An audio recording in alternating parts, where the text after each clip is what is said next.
এর আগে গড় পাশের এত কম হার ছিল 2007 সালে 57.37%। গত বছর 1,29,000 জন জিপিএ 5 পেলেও এবার পেয়েছে 1,16,000 জন। ফলে এবারও এগিয়ে ছাত্রীরা। পরীক্ষা শেষ হওয়ার 2 মাস 22 দিন পর প্রকাশ করা হয়েছে এসএসসির ফল। এবছর মোট পরীক্ষার্থী 18,29,000, যাদের মধ্যে ফেল করেছে প্রায় 7 লাখ। গড় পাশের হার 62.25, যা গতবারের চেয়ে 6% কম। গড় পাশের হিসেবে সবচেয়ে ভালো করেছে ঢাকা 71.63%, সবচেয়ে খারাপ করেছে ময়মনসিংহ 57.39%। এদিকে 11টি বোর্ড মিলিয়ে মাদ্রাসা ও কারিগরিতে পাশের হার যথাক্রমে 55 ও 58%। আওয়ামী লীগের 16 বছর এসএসসিতে গড় পাশের হার ছিল 83.7%। এবারের ফলে সরকার কোনো হস্তক্ষেপ করেনি বলেই পাশের হার কম বলে দাবি প্রধানমন্ত্রীর শিক্ষা উপদেষ্টার। যে মূল্যায়ন হয়েছে সেটা শতভাগ নির্মোহভাবে করা হয়েছে।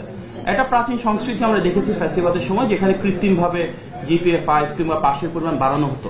আমরা সেই সংস্কৃতি থেকে টোটালি বের হয়ে এসেছি, কারণ মাননীয় প্রধানমন্ত্রী যে নির্দেশনা দিয়েছেন, আমরা এমন একটা শিক্ষা ব্যবস্থা চাই যেখানে শিক্ষার্থীরা তাদের যোগ্যতা, দক্ষতা, সৃজনশীলতা নিয়ে বের হয়ে আসবে।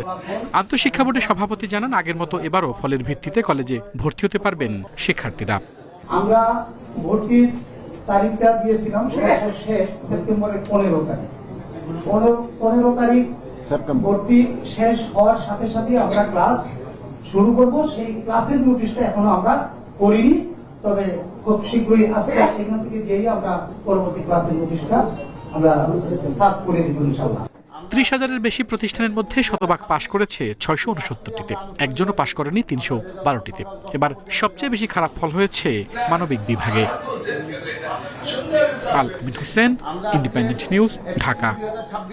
যে সমস্ত ছাত্রছাত্রীরা তাদের খাতা পুনঃপরীক্ষার জন্য আবেদন করবেন, তাদের সম্পূর্ণ খাতা পুনঃপরীক্ষণ করা হবে এবং কোথাও যদি কোন ভুল ত্রুটি হয়ে থাকে সেগুলি পুনরায় ব্যবস্থা নেওয়া হবে।